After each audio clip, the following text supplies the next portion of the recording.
Welcome to the Mike Litton Experience Podcast. Mike has over 31 years experience in real estate, finance, and investing. He's passionate about being a father, a teacher, a realtor, an investor, and a leader. Everyone has a story, and our passion is to help them tell it. And now, introducing the host of the Mike Litton Experience, Mike Litton.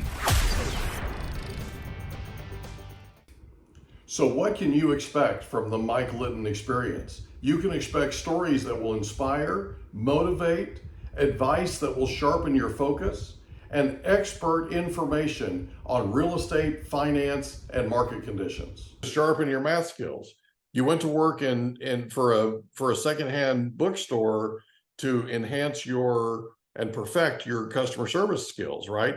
Then you end up in sales in Sarasota, Florida, and you're learning how to communicate in a certain way that's basically better than the way you had been communicating, I guess is the best way to put it, right? So when you got into sales since you'd never been in sales before, when you got into sales of cable and internet in Florida, how did that go? Was that a positive experience for you? How did that experience go? You know, in every industry that we work in, there will always be positives and negatives, or pros and cons. I had a lot of fun. I met so many people. When it comes to sales, a lot of people automatically think of meeting their quota or making sure that they're meeting their sales goal for the day or the week or the month. Right. I shifted my mindset. I realized that there was a lot more to be gained in sales when you shift your mindset. It was a huge growth spurt for me. Okay. I shifted my mindset on focusing on how many friends am I going to make today? Shifting that as opposed to how many sales am I going to make today? Mm-hmm. It gave me something more positive to lean into, and people feel that when you're putting that energy out there. Yeah, I totally agree with that. Yes. And when you go in with one of my other goals was, okay, how many people am I going to make smile today? Mm-hmm. That also was another goal that I had. And so no matter where I went, I would run into people I had talked to before, or if I was, approaching a client that might not have been the best person to approach, the people I had already talked to would make sure to let me know and kind of, keep me safe until it was okay for me to move forward or to move on. Right. So in a way, I felt like I had brought bits and pieces of the culture that I grew up in the Philippines, and sort of built my own community in sales based on the clients that I talked to. That's awesome. So how long were you with the cable company? I was with them for about a year and a half. Okay. And then when I left, I decided I needed to expand my horizons a little bit, see what else was out there. So I started working for a construction company. Okay. That's an interesting jump. Okay. So you go to work for a construction company. What skills are you honing with working for a construction company? So I did work as an office manager. I did bring back my project management skills, but I was also very fortunate to go out into the field and help demolish and install build things with my hands. And, that's something that I realized I really lacked. I would work out, yes, but there were parts of my body that I realized I wasn't working out. There were muscles in my body that I wasn't working out. And construction made me realize, just because you're focused on these very specific parts of your skill set doesn't mean that there aren't other skill sets that you can really develop and will help you move forward and grow even more. Well, you can go work construction, right? Yeah. And let's be honest, after you work construction, you're a little sore. Oh, yes. Oh, So your yes. body's telling you these are the things that you haven't been working out, right? That you just ended up using. Yeah. So yeah, that's wow. So you're out demolishing things and then you're building things. What were you building? They're called screen cages, aluminum screen Oh yeah, cages, yeah. or Yeah, okay. yeah, Okay. yeah. So you screened in a Um, bunch of pools. oh yes, yes. See, in California, I would never have heard of aluminum screen cages Yeah, no, or that's true. screen, yeah. It's true. Um, It's a Florida thing. Yeah. yeah, yeah, but I didn't realize how profitable they are and how brilliant they are to have. So I Mhm. hope everyone gets one. Yeah. I'm not working for them anymore, so no pressure. Right. So there's no incentive there, right? No, So no one's. so you worked for the construction company for how long? I was with them for about a year as well. I Okay. didn't stay. Yeah, once I realized I needed to move on, or move to a different location. I would switch my career, switch my jobs, and find something else to work on. Okay. Okay. So you make a move and where do Yeah. you go from construction? So I started working as an executive assistant. I worked for a, a gentleman out in Sarasota who was recovering from some health issues. Mhm. So I helped him manage a few of his businesses, a few of the foundations he was working on. And then after he was up and running, he regained his independence. We went our separate ways. I started working as an executive assistant for someone else, Okay. who had his own business teaching people how to write online. Okay. Okay. Yeah. So how long did you do that? I did that for a total of about 3 years. Okay. 3 years. Yes. Okay. And then where did you go from there to hone your skills? From there, I started to work There's on a my own theme here. You know that, right? business. Yes, I'm in yes, construction. I'm selling cable. Right? Okay. Go ahead. yes.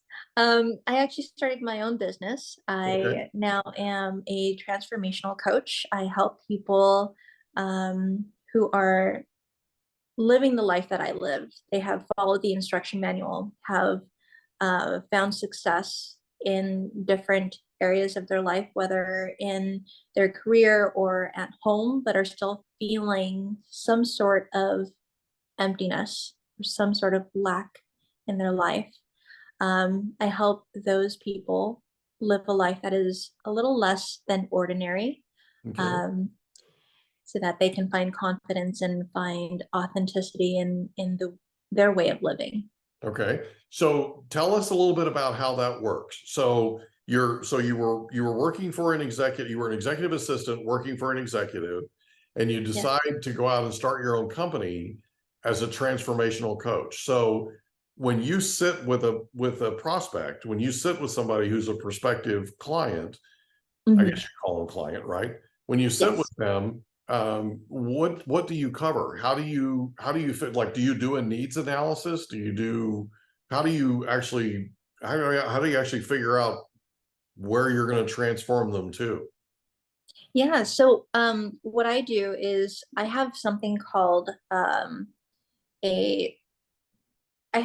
called a SPA methodology. It Okay. stands for Spark, Clarity, Power, Resilience, and Awaken Dreams. Those are the 3 seasons that my clients might find themselves under. Okay. Um, During a 15-minute call, I'll figure out if they are falling under one of those seasons. If not, then I'll refer them to someone else who might better help them. Okay. But if they do become a client, I'll go over something called a clarity audit in 90 minutes. And clarity stands for curiosity, learning, authenticity, reflection, intention, thoughtfulness, and yearning. Okay. And that 90 minutes helps me to see exactly where they are in regards to how they're living an authentic life for themselves, as opposed to living a life that looks normal to people around them, but doesn't feel normal for themselves. Gotcha. So how long have you been doing this? Intuitively, I've been doing this for all of my life. Professionally, I've been doing this for, oh man, probably 7 years. Okay. Okay. Yeah. So talk to us about some transformations that you've helped your clients do. So they say your very first client is the one that will just stick with you forever and ever. One of my very first clients, he was very, very interesting. He moved across the country just like I did, from Florida to California, and he was really struggling because he was trying to find himself again. He had felt comfortable in Florida, and moving to California, that's a huge cultural shift. Amen to that. Oh yes. And he was finding himself, just living on someone's couch for a few weeks. And talking to me, he realized that there were some relationships in his life that did not seem conducive for the life he wanted to live, for the growth he wanted to go through. He was holding himself back from experiencing things because of these relationships. Okay. And he was also holding himself back from actually purchasing or renting a place of his own to live in, as opposed to staying on this person's couch. Within the maybe month and a half, maybe 2.5 months that we were talking, he had put in an offer for a house that he now owns. We made sure everything was financially stable. He had made a trip to Europe for the very first time. He traveled with friends that he met while he was traveling across the country from Florida to California. He met them out there in Europe. He made new friends, friends that he probably would not have met if he had kept the previous relationships intact. And he finally let go of the relationships that were holding him back. So now he hosts parties. He still reaches out to me. He changed his name legally. Felt that, these were things that felt more authentic to him. He rekindled the relationship he had with his family. Yeah, it's been his transformation is the one that I will always remember. Again, my first client. Yeah, absolutely. That's cool. So that's what you do for your clients. Oh yes. Yes. Okay. So you've been doing it now for 7 years, right? Yes. Are you also speaking? Are you also a motivational speaker? I am a motivational speaker. I do speak on resilience because I am a grief recovery method specialist. I am not a therapist, and the grief that I go over is not the grief that you come down to when you lose someone to death. It's more the grief that comes with any change, whether that's a shift in your career, a promotion, moving from one city to the next. Every change that comes into your life, it unbalances the familiarity that you've developed in your routine. Right. And so different emotions come with that. And the way that we at the Grief Recovery Institute define grief is a mixture of emotions, not just sadness, not just confusion, not just anger. It's a mixture of all of that, as well as excitement and ecstasy. And, it's a mix of different emotions all at once. Okay. So if somebody is looking to recover from you're talking about the grief that they're experiencing from like major changes in their life, right? So moving clear across the country, taking on a new job, new career, that kind of thing. Or if they're looking to transform their life, then they would be looking for you. They would be wanting to work with you to help them get to that place. So you basically help them figure out a roadmap to transform their life, but also while they're in the process of transforming their life, deal with any sort of grief that they're dealing with. Because it sounds like there's two sides to this, right? There's Oh the yeah. transformation, which is incredibly amazing, right? But then there's also sort of this almost backdraft kind of thing that happens that causes this grief. Am I Yes. there? Sort Oh of? yes. Yes, Okay. you are exactly Okay. there. So how would somebody, if somebody was looking to transform their life, and I'm Mhm. sure there are going to be a lot of people listening to this that are going to want to, and want to be able to deal with that grief, how would they get in touch with you? They can get in touch with me through Instagram. My Instagram is Mindfull Presence, MindfullPresence. And it's the same on my website, mindfulpresence.com. You can send me a chat, send me a voice message.